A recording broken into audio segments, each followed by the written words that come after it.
얼마 전에 길을 가다가 본 광경이 있었습니다. 저 앞에서 내 쪽으로 걸어오던 어떤 사람이 바닥에서 무언가를 하나 줍는 것이었습니다. 그러고는 이내 다시 바닥에 툭 던져버렸습니다.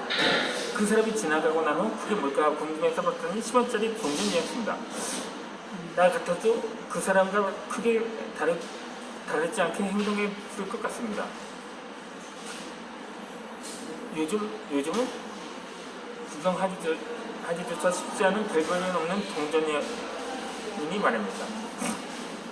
우리는 이처럼 사소한 것을 관광하는 경향이 있습니다. 시간도 그렇습니다. 차를 기다리는 시간이라든가 쉬는 시간 10분 정도를 그냥 멍하게 보내는 이들이 많기 때문입니다. 하지만 그 10분을 모아서 60개가 넘는 자격증을 획득한 선생님도 있다고 하니 그 작은 힘이 얼마나 큰지 우리는 다시 생각해봐야 할 것입니다. 기도도 마찬가지이고 많은 그리스도인들이 우리가 생각하기에 굵직한 것들만 기도하려고 합니다. 사소하고 하찮아 보이는 것들에 대해서는 뭘 그런 것까지 기도해라고 말하면서 오히려 이상하게 생각을 합니다. 하지만 그런 사소한 것들이 정말 사소한 것이 아니라고 봅니다.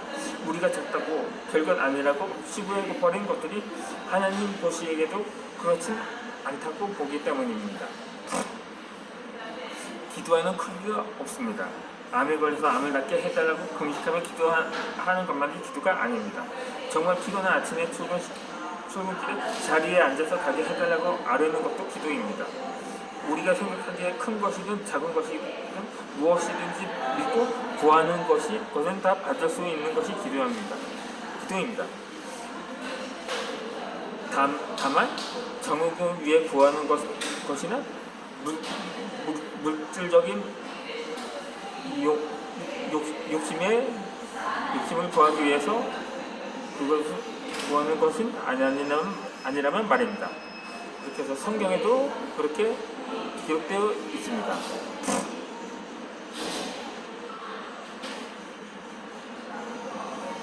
그런데 우리가 스스로 기도의 등급을 매겨 놓았습니다.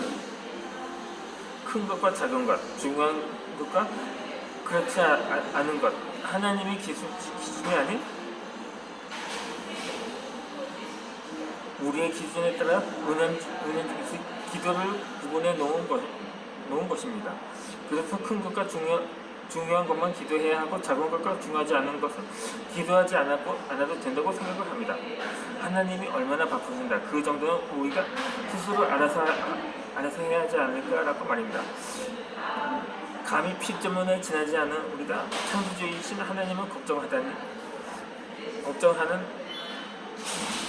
사례가 있다는 거죠.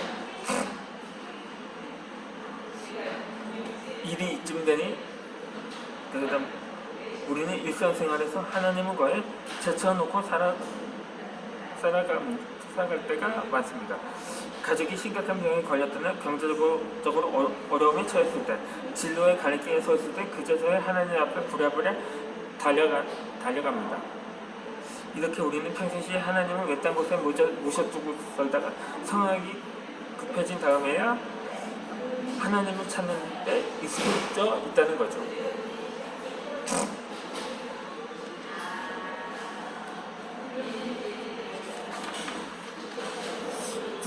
이 리처드 포스터는 일상생활에 대해서 하나님을 발견하는 것의 중요성에 대해서 이렇게 말했습니다.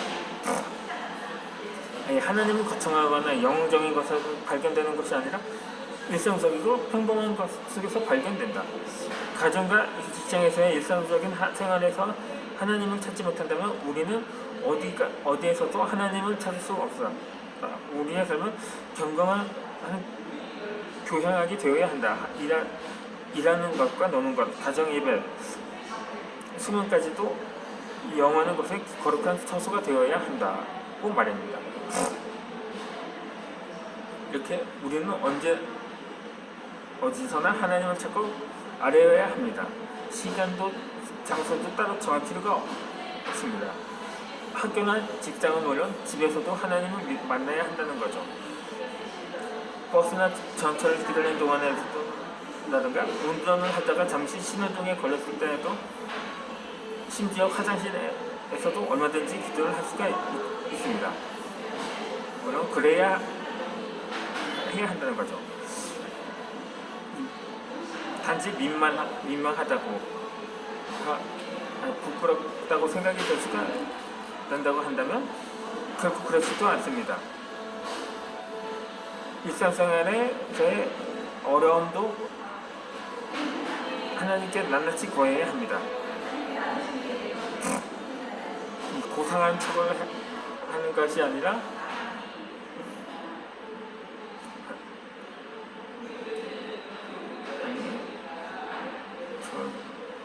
하나님은 언제나 어디나 우리와 함께 하신다는 거죠. 그래서 나의 작은 관심과 요청에서 외면하시지 않으십니다. 크고 어려운 고민은 물론이고 나의 작은 신음과 아픔에도 응답을 하십니다. 언제나 신실하시고 자비로우신 분이기에 우리는 어떠한 사소한 기도라도 하나님 앞에 올려드릴 수가 있습니다. 우리가 생각하기에 크고 거룩한 기도 제목만을 기뻐 받으시는 분이 아니신다는 거죠. 이런 하찮은 기도를 들으실까 하는 생각은 있었다. 그래서 교문한 방해술책에 지나지 않습니다.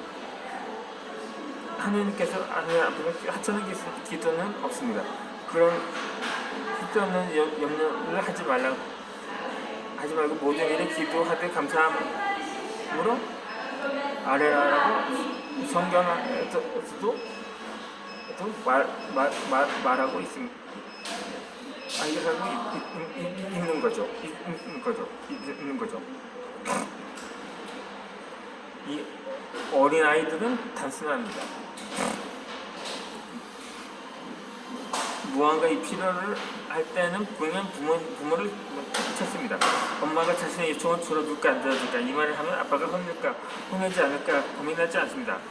배고프면 밥을 달라고 하고 심심하면 놀아달라고 합니다.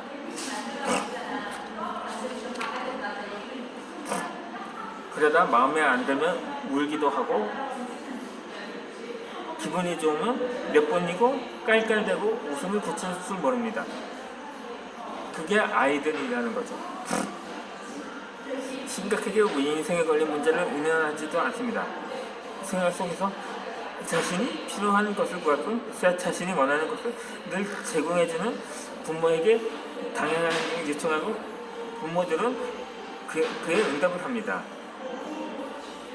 그게 어린아이들의 특성이고 또 부모의 모습입니다. 우리가 하나님께 구하는 것도 다르지 않습니다. 물론 우리 대부분은 성인에게 진로의 문제, 건강과 경제적인 문제도 굵직굵직한 문제들을 놓고 깊이 기도해야 할 필요가 없습니다. 하지만 자신이 느끼기에 사소한 것까지라도 알고 구하는 것은 자녀된 자로서 당연한 의무인 동시에 특권이라는 것입니다. 우리가 하나님의 이름으로 무엇을 구하든지 그대로 행하신다고 약속하셨기 때문입니다. 우리는 주님의 이름으로 무엇이든지 구하기만 하면 됩니다. 그러면 행하신다는 거죠. 우리에게 보기에 사소한 것일지라도 하찮아서 망설여지는 것이라 할지라도 하나님은 자녀된 우리를 위해 모든 것을 행하십니다. 그것이 성경에서 말하는 신앙의 원리이자 기도에 대해 우리가 반드시 기억해야 할 비밀이기도 합니다. 어떤 이들은 그런 일상적이고 사소한 것들을 위해 기도하는 사람들을 보면 뭘 그런 것까지 기도해라면서 비웃기도 합니다. 하지만 정말 그럴까요? 그런 기도 제목들을 놓고 기도하는 것이 비웃음의 대상이며 사소하다고 우습게 여길 만한 것들일까요? 하나님께서도 그렇게 생각하실까요? 우리가 예배 때 고백하는 주기 도문을 살펴봐도 알 수가 있습니다.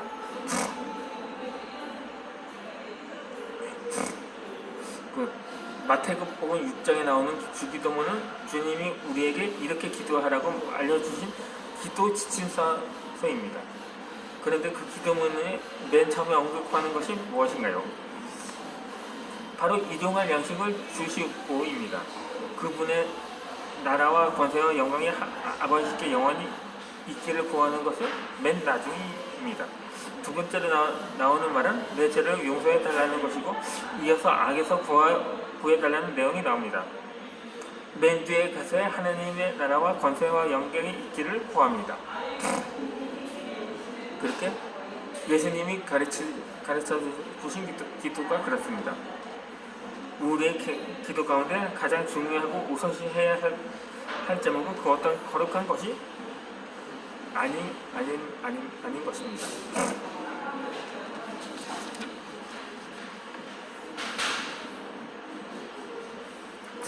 내 일상의 모든 일들을 보호하는 것이 부끄럽거나 기도할 만한 것이 아니라는 착각에서 벗어나야 합니다. 우리는 주님이 우리에게 가르쳐 주신 대로 그렇게 기도해야 합니다. 성경은 우리에게 크고 중요한 일만 기도하되 작고 사소한 것은 혼자 알아서 하라고 가르치지 않습니다. 무엇이든지 원하는 대로 구하면 이루리라고 했습니다. 이 무엇이든지라는 말은 모든 것이라는 말입니다. 우리의 간구를 크고 작은 것, 사소하고 중요한 것을 구분하지 말하지 않습니다. 그러한 사고방식은 지금 우리의 합리적인 생각에서 필요했다는 것이지 결코 성경적이 아니라는 거죠. 우리가 하나님 앞에서 자유롭게 기도하는데 아주 큰 방해물이기도 합니다. 기도는 하나님과의 대화입니다. 대화는 중요한 상담이나 회의 같은 것도 포함되지만 일상생활 속에서 대화가 더 많고 또 우리와 같습니다. 회사에서 중요한 내용을 결정할 때도 있지만 생활을 통해 작은 선택을 할 일들이 더 많습니다.